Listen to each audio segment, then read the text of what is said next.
Bangladesh petroleum corporation BPC সহায়তায় এবং চুয়েটের petroleum ও mine engineering বিভাগের আয়োজনে অনুষ্ঠিত হয়েছে শিল্প খাতের নিরাপত্তা চর্চা ও ঝুঁকি ব্যবস্থাপনা বিষয়ক কর্মশালা। গতকাল বৃহস্পতিবার দিনব্যাপী এই কর্মশালা বিশ্ববিদ্যালয়ের উপাচার্যের সম্মেলন কক্ষে অনুষ্ঠিত হয়। কর্মশালায় কো-স্পন্সর হিসেবে যুক্ত ছিল বসুন্ধরা কেমিক্যাল ইন্ডাস্ট্রিজ লিমিটেড।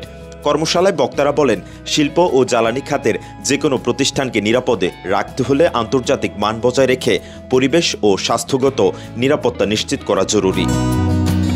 অনুষ্ঠানের পর বসুন্ধরা কেমিক্যাল ইন্ডাস্ট্রিজ লিমিটেডের হেড অফ প্রজেক্ট প্রকৌশলী মোহাম্মদ জাকারিয়া জালাল বলেন, বসুন্ধরা গ্রুপ বাংলাদেশের রাসায়নিক শিল্পে বৃহত্তম বেসরকারি খাতের বিনিয়োগ করেছে এবং নিরাপত্তা নিশ্চিতে সম্পূর্ণরূপে প্রতিশ্রুতিবদ্ধ। প্রসেস ওয়ার্কশপে আমরা এখানে স্পন্সর করতে পেরে আমরা আনন্দিত, কারণ আমরা চেয়েছি বসুন্ধরা ম্যানেজমেন্ট সবসময় চাই যে বাংলাদেশের বেসরকারি খাতের যে সবচেয়ে বড় বিনিয়োগ আমরা করেছি কেমিক্যাল ইন্ডাস্ট্রিতে, এটার সেফটি ব্যাপার আমরা বদ্ধপরিকর। তিনি বলেন, ইঞ্জিনিয়ারিং দক্ষতা বিকাশের জন্য আরও সেমিনার এবং কর্মশালার আয়োজন চালিয়ে যাওয়ার পাশাপাশি তরুণ ইঞ্জিনিয়ারদের পাশে থাকার আশা প্রকাশ করেন।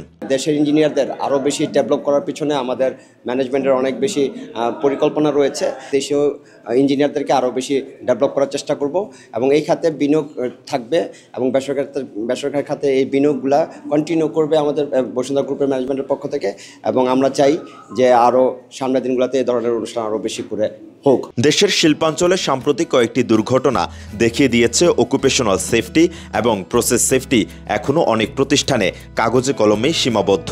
এসব দুর্বলতা দূর করতে বিশ্ববিদ্যালয় পর্যায় থেকেই শিক্ষার্থী, গবেষক ও শিল্প পেশাজীবীদের হাতে কলমে প্রশিক্ষণ দেওয়া জরুরি। এই প্রসেসটা কন্টিনিউড হোক, আরও ওয়ার্কশপ হোক, কারণ কন্টিনিউয়াস লার্নিং ইজ ইম্পর্টেন্ট।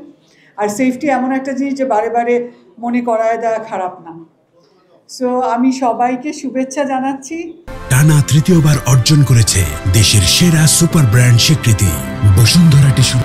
কর্মশালায় ৩১টি প্রতিষ্ঠানের মোট ৫৭ জন পেশাদার ব্যক্তিত্ব কর্মশালায় অতিথি ও বক্তা হিসেবে উপস্থিত ছিলেন। এর মধ্যে রয়েছে Karnaphuli gas distribution company limited, Karnaphuli fertiliser company limited, eastern refinery limited, Bashundhara chemical industries limited, একে ইঞ্জিনিয়ারিং অ্যান্ড সার্ভিসেস এবং বাংলাদেশ পেট্রোলিয়াম কর্পোরেশন। সরকারি ও বেসরকারি বিশ্ববিদ্যালয়ের অনুষদ সদস্য এবং কর্মকর্তারাও এতে যোগদান করেন।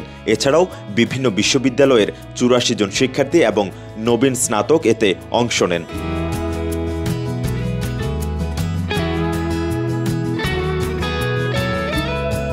মেহরাজ হোসেন, কালের কণ্ঠ, চট্টগ্রাম।